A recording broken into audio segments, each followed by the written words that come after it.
那种感觉。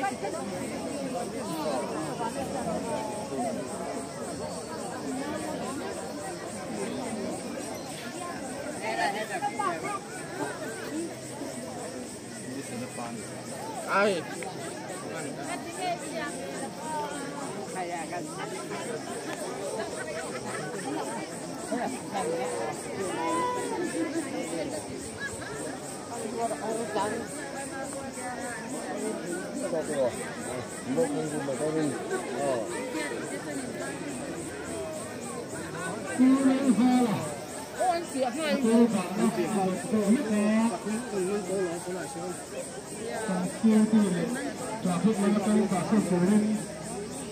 Việt Nam rồi thế nào không có ai luôn đã không sắp tới trong người đất nước